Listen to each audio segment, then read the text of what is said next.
தமிழர் கட்சியினுடைய வளர்ச்சியை பாருங்க.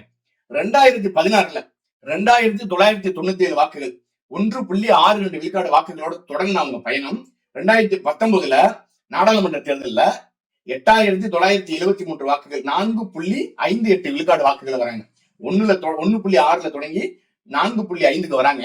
அதற்கு பின்னால பை எலெக்ஷன், அதுல பாத்தீங்கன்னா 9315 வாக்குகளை பெற்று 4.5 இருந்து 4.7க்கு வராங்க. அதற்கு பின்னால 2021 சட்டமன்ற தேர்தலில் நாம் தமிழர் கட்சி அப்படியே பாத்தீங்கன்னா கிட்டத்தட்ட 7 விழுக்காடு வாக்குகளே அதிகமா பெற்றிருக்காங்க. 23,228 வாக்குகள், 11.41 விழுக்காடு வாக்குகள். இதுல உங்களுக்கு அந்த வளர்ச்சி எப்படின்னு உங்களுக்கு தெரியும். இந்த பக்கம் பாத்தீங்கன்னா 2024 பை எலெக்ஷன்ல 11 விழுக்காடுல இருந்து 16 விழுக்காடு.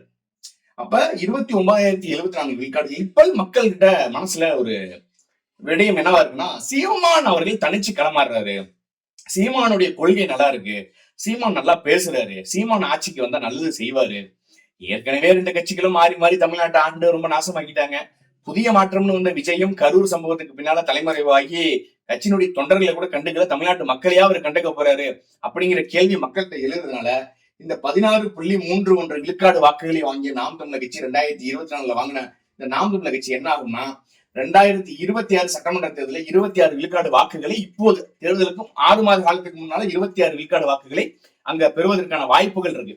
ஆனா இந்த தேர்தலுடைய நெருங்க மற்ற கட்சிகளுடைய கூட்டணி, அங்க காங்கிரஸ் போட்டியிடுதா, திமுக கூட்டணியில திமுக நேரடியாக போட்டிடுறாங்களா, இல்ல விசிக போட்டியிடுதா, இல்ல இங்க அதிமுக பாஜக போட்டிடுறாங்களா, இல்ல நேரடியாக அதிமுகவை போட்டிடுறாங்களா, இல்ல விஜய் யாரோட கூட்டணி போவாரு, இல்ல விஜய் ஒரு புதிய கூட்டணி அறிவிக்கிறாரு அப்படிங்கறதெல்லாம் பார்த்து நாம் தமிழர் கட்சியுடைய வாக்குகள் குறையுமான்னு கேட்டா குறையறதுக்கு வாய்ப்பே இல்ல, இன்க்ரீஸ் ஆகும், அதிகமா ஆவறதுக்கு நிறைய வாய்ப்புகள் இருக்கு. அதன் அடிப்படையில தான் நம்ம இந்த நாம் தமிழர் கட்சியினுடைய வளர்ச்சியை நம்ம காட்டுறோம். ஏன்னா நிறைய பேர் நாம் தமிழர் கட்சியினுடைய வளர்ச்சியை இல்ல இது வளர்ச்சி கிடையாது, நிறைய பேர் சும்மா சொல்லுவாங்க நாம் தமிழர் கட்சி ஓட்டு வாங்கிட்டு போடுங்க. 2016 to 2024 2900 தொடங்கின அவங்களுடைய வாக்கு 29,000 வந்திருக்குன்னா அதுதான் நாம் தமிழர் கட்சியினுடைய வளர்ச்சி.